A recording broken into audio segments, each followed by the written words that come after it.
Hello friends, welcome to the next session on AI lecture series. Today we'll talk about fuzzy logic. Of course, we are meeting after a very long gap. So in Boolean logic, we present the logic using either 0 or 1 form. That is either it is completely true or completely false. That is yes or no, no value in between. We talk in discrete way like either the answer is 0 or 1. But if you want to represent in continuous way, then Boolean logic will not work. What you need is a fuzzy logic, right? Now, humans have ability to deal with vague and imprecise data, like walking through a cluttered environment, lifting fragile objects, or parking a car in a crowded place. So what is our aim? Our aim is to build a model so that it is capable of dealing with vague information, like the way human beings do. Let us simply look at a proposition. Vivin is tall. Is this true if Vivin is 5 feet 10 inch? Okay, most of us would hesitate to answer either true or false. We'll people say, yeah, sort of tall. So this is a question of uncertainty about external world. We are sure of Vivin's height. The issue is that the linguistic term tall does not refer to a sharp demarcation of objects into two classes. There are degree of tallness, like he's too tall, he's too short, he's little tall, he's tall. For this reason, fuzzy set theory is not a method for uncertain reasoning at all. Rather, fuzzy set theory treats tall as a fuzzy predicate and says that the truth value of tall is a number between 0 and 1 rather than being just true or false. The name fuzzy set derives from the interpretation of the predicate as implicitly defining a set of its members, that is, a set that does not have sharp boundaries. So friends, let us start with this new topic and interesting topic, that is fuzzy logic. Now, father of fuzzy logic is Latif Jade. So it's a superset of Boolean logic. Fuzzy logic is form of many valued logic. It's a method of reasoning that represents human reasoning. The way we reason, the same way we want machine also to reason. See, overall main aim is what we want to train machines, and we want the machines to behave like human beings. So this approach is similar to how human beings perform decision making. It involves all intermediate possibilities between yes and no. So fuzzy logic is a method for reasoning with logical expressions describing memberships in fuzzy sets. Fine. Like traditional logic theory, binary sets have two value logic, true or false, right? Here it deals with reasoning that is approximate rather than fixed and exact, right? So fuzzy logic variables have a truth value that ranges in degree. It works on levels of possibilities of input to achieve a definite output. Fine. So the concept will be more clear when we talk about the crisp data and fuzzy data. So in conventional machines uses crisp sets, right? That is, speed is slow or fast. It's either slow or it is fast. Now relate speed to crisp value. Now forming members that either belong to a group or do not belong to it. Like if we are say I have a set called slow, which has the number 0 to 40, that is 0, 5, 10, right? So I can just directly represent it in interval from 0 to 40. If the speed is between 0 to 40, it will be termed as a slow speed. However, when the speed crosses to 40.1, it will be categorized as fast. Similarly, 39.9 will be slow. So what does that mean? If my car is going with the speed from between 0 to 40, I say, okay, speed is slow. But as soon as I cross 40.1, that means my speed is fast. That means I need to apply the brake. So there's a toggle in between. So as soon as speed goes from 40.1, I have to apply the brake. When the speed comes down, I need to accelerate. So the bumps, what your car will have, the jerks, what you'll experience when you're driving your car will be really bad. So that is where you need the fuzzy logic to come into the picture. The simple example here again, I'm hungry and I'm not hungry, right? The statement, simple statement, I'm hungry, and the statement may be I'm not hungry. In case of natural language, we say I ate little food or I ate more food. If I ask a question, are you hungry? The answer, if it is yes or it is no, that is 1 or 0, then it is Boolean logic, right? But if I again ask you the question, are you hungry? The answer is I'm too hungry, right? That is 0.9, that it is really too hungry, shows the membership of hungerness. I'm little hungry. I'm very little hungry. I'm not much hungry. This is nothing but the fuzzy logic. It tries to represent the way human beings speak, right? The way we reason, the same thing we are trying to represent it using a fuzzy logic, right? So intermediate possibilities between yes or no, that is 0 and 1. So what may be the possibilities? Possibilities are like certainly yes, possibly yes, cannot say, possibly no, and certainly no.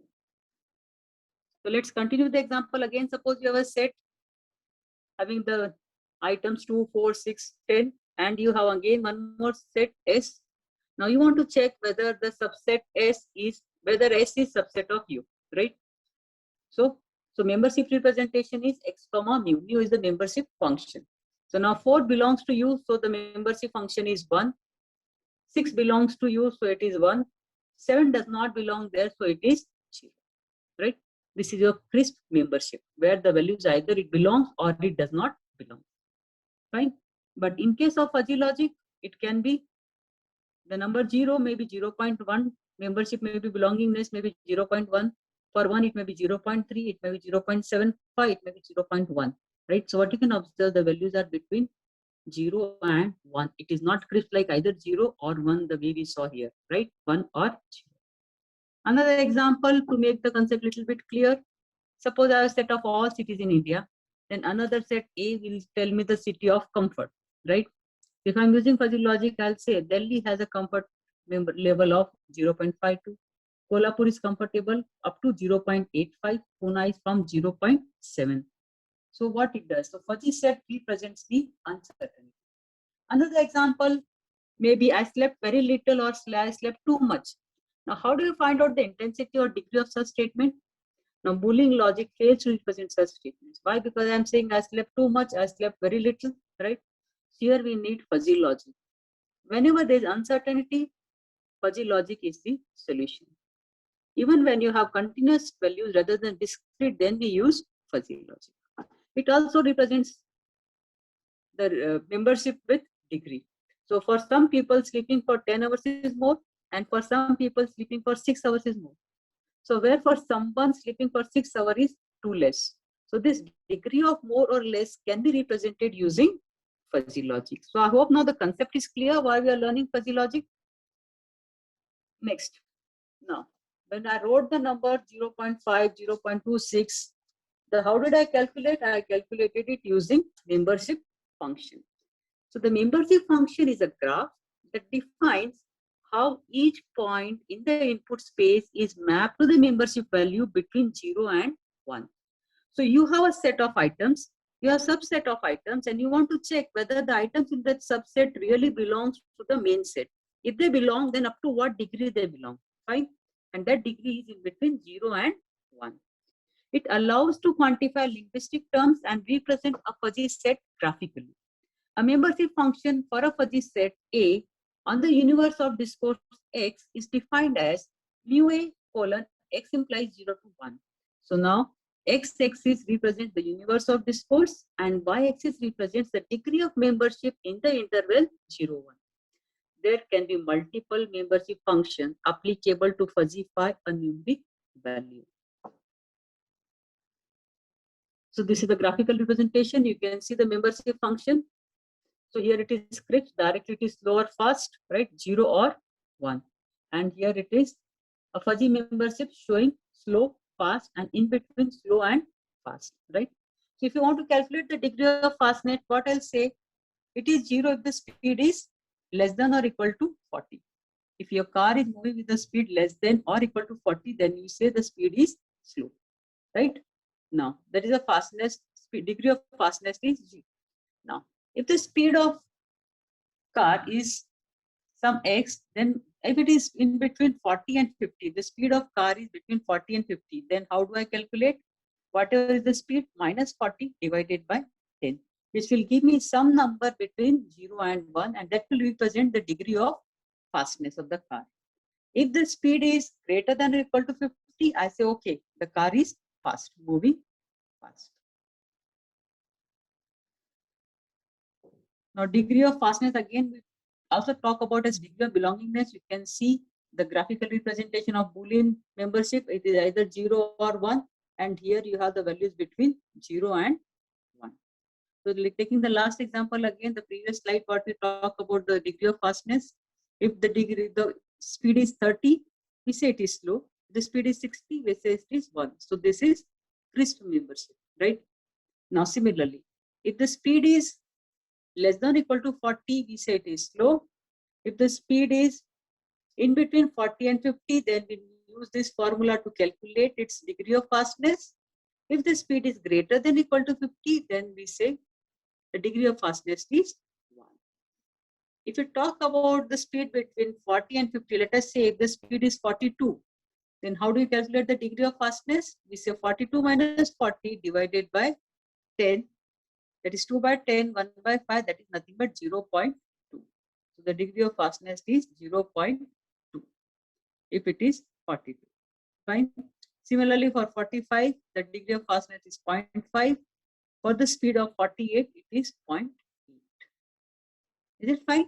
How do we calculate the degree of belongingness in case of a fuzzy set, right?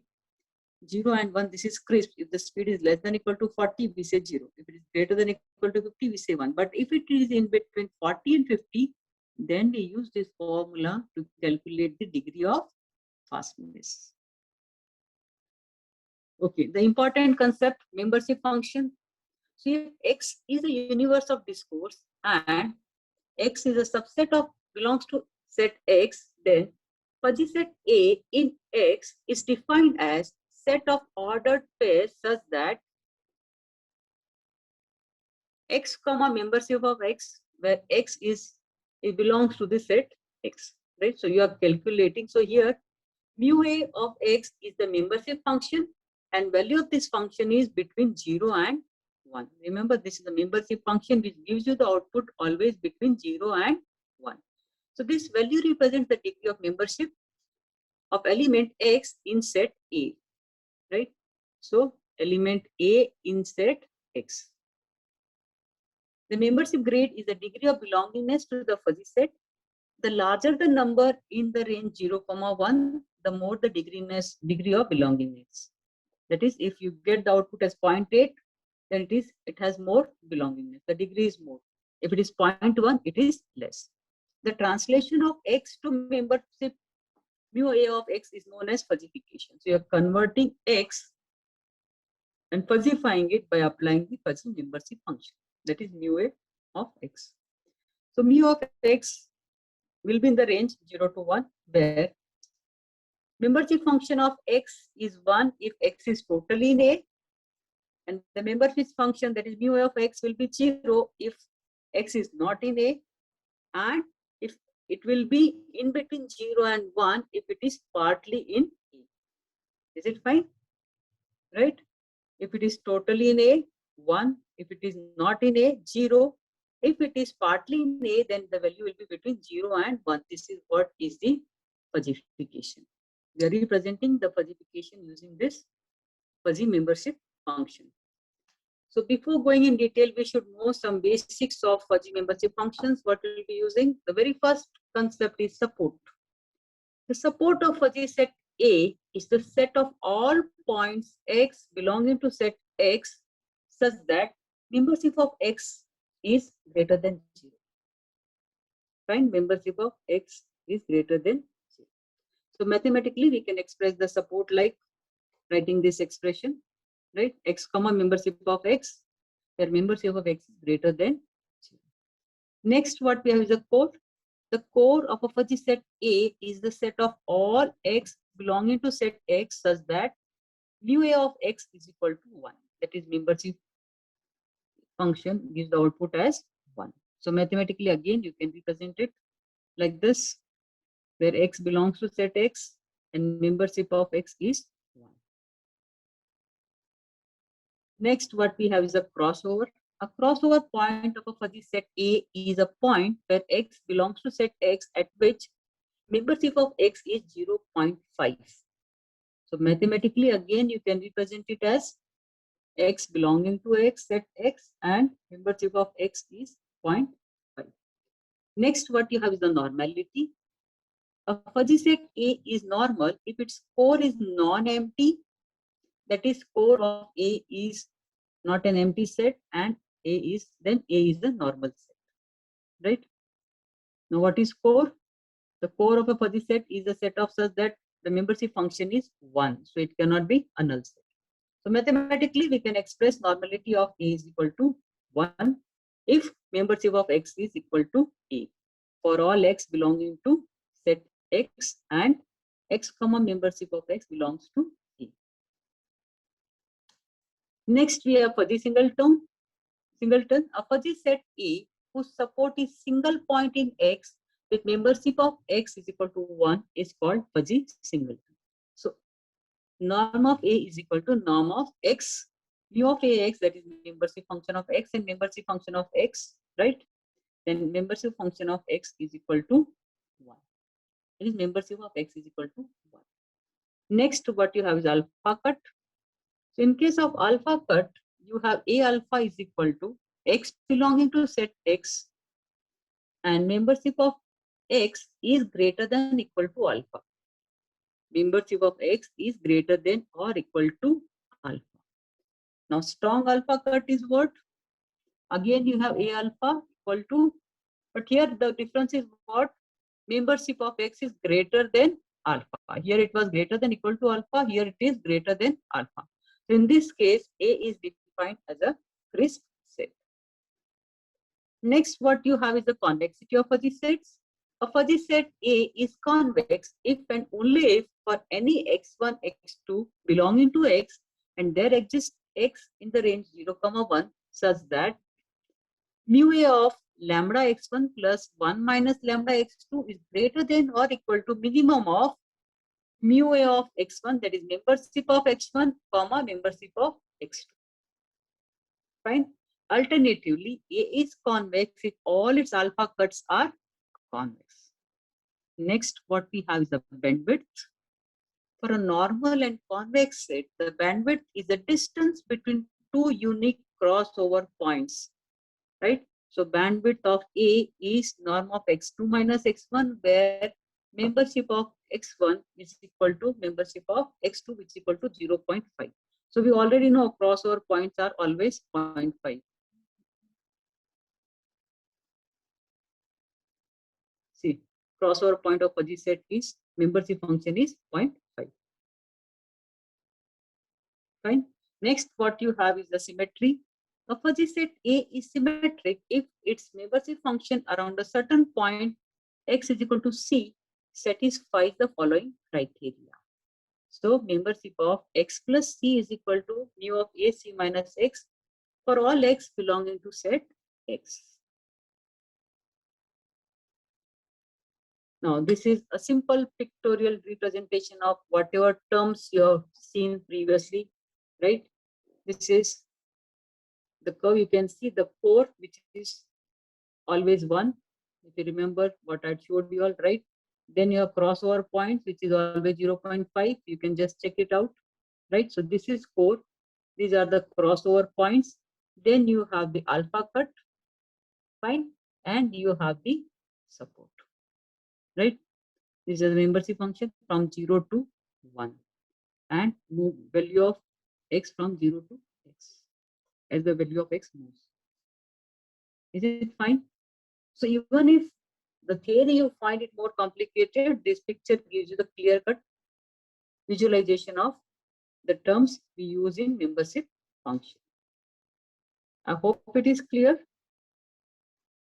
Now, let's look at some types of membership functions. We have triangular membership, we have trapezoidal, we have Gaussian, we have bell-shaped, we have sigmoid. You can just see the graphical representation of each. Gaussian, generalized bell-shaped, sigmoidal, triangular, and trapezoidal. Let's look at them one by one. So start with triangular membership function. So let A, B, and C represent the x coordinates of the 3 vertices of mu of X in a fuzzy set A, right? So here what you have, A, B, and C, where A represents the lower boundary, C represents the upper boundary, and what B? B is the center, right? B is the center which has with the degree 1. A is with the degree 0, C is with the degree 0, and B in the center is with the degree 1. The same thing you can see if X is less than or equal to a, then the degree is 0. If x is greater than a and it's greater than or equal to a and it is less than or equal to b, then you use this formula to calculate its degree. That is x minus a divided by b minus a.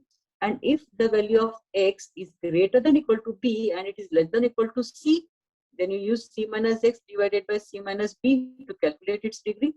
And if x is greater than or equal to c, then it is 0. Fine. So this is a lower boundary, this is upper boundary, and this is the center. Okay, very simple triangular membership function. The concept will be more clear once we go for practical implementation and take some example and implement these membership functions. Next, what you have is trapezoidal membership function. So again, here you have a, b, c, and d represents the x coordinates of a membership function, such that you have a function trapezoid with the value x and then a, b, c, d as the parameters. The trapezoid membership is 0, the degree is 0 if x is less than or equal to a, right? If x is greater than equal to a and less than equal to b, then you calculate using x minus a by b minus a. And the degree is 1 if x is greater than equal to b and x is less than equal to c, right? If x is greater than equal to c and it is less than equal to d, then you have to use d minus x divided by d minus c, or it is 0. And it is 0 if b is less than or equal to x. So in simple formula, you can just check it out, the membership function using trapezoid. What you do, you take x minus a by b minus a, 1, comma, d minus x minus d minus divided by d minus c. So whatever output you get, take the minimum of this, right? Minimum of this, and then maximum of whatever you calculate here, and 0 will be the trapezoid membership output. Fine. You can just check it here, a, b, c, and d. Fine. A is the lower boundary, d is the upper boundary. So a is 0 and d is also 0. Whereas b and c helps in calculating the number, which is 1.0. The membership what you get is 1.0. Gaussian membership function. So Gaussian membership function is usually represented as Gaussian x colon c comma s, where c and s represents the mean and standard deviation. So you can just check it out. So here c represents the center, fine. S represents the width, and m represents the Fujifiltration factor. So same thing, you can check the different shapes of Gaussian membership function with different values of s and m. You can see the graphs, fine. When s is 0.5, when s is 2, when s is 5. Why? Because s represents the width. Next, you have generalized Bell membership function. So generalized Bell membership function has 3 parameters. A, which is responsible for its width, right? A gives you the width, right? C is responsible for its center, fine, and B is responsible for the slope. So mathematically, you can just check it out here, right? So Bell membership function, you have x, a, b, c, what is passed, and the formula to calculate 1 by 1 plus x minus c by b, non raised to 2b. Fine. You can just check it out here. Next, what you have is a sigmoid membership function. A sigmoid membership function has 2 parameters. A responsible for its slope at the crossover point x is equal to c, right? The membership function of the sigmoid function can be represented as sigmoid f, right? Then it is 1 divided by 1 plus e raised to minus a x minus c. We have already learned about sigmoid function, that is S-shaped curve in case of a neural network also. So here you can see the value between 0 to 1, 0.5, 0.25, 0.75. This is mu membership function, and you get this curve. Okay, I hope the membership functions are clear. At least the terms should be clear to you all. Implementation and understanding in depth will need like to write a program, use those functions, then you'll understand them better. Now let's look at the architecture of the fuzzy logic, how it works. You can see the main components. You have fuzzifier, you have rules, you have intelligence, that is nothing but the inference engine, and you have defuzzifier. Fine. So inference engine, which is the intelligence, it determines the degree of match between fuzzy input and the rules. It finds the match between fuzzy inputs and the rules. Now, according to the input field, it will decide which rules are to be fired. Depending on the input, it will decide which rules are to be fired. Now, combining the fired rules, following the control action. So here you can see that from rules, we go to intelligence, right? And from fuzzifier, we have the fuzzy input. From fuzzifier, we have the fuzzy input set going to the inference engine. So from rules, we have the input to intelligence, that's inference engine, and from fuzzifier, we have fuzzy input sent to the inference engine. Now what we'll do is we'll combine the fired rules from the control action and from here we'll go get our fuzzy input set.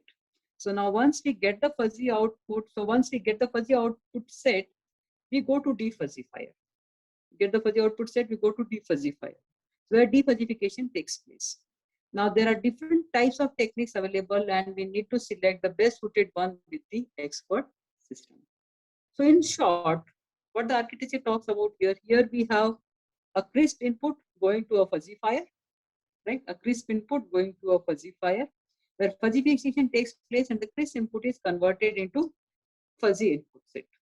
Now this fuzzy input set passes through the inference engine, and we have fuzzy output set here. Now this fuzzy output set goes to defuzzification, and again we get a crisp output.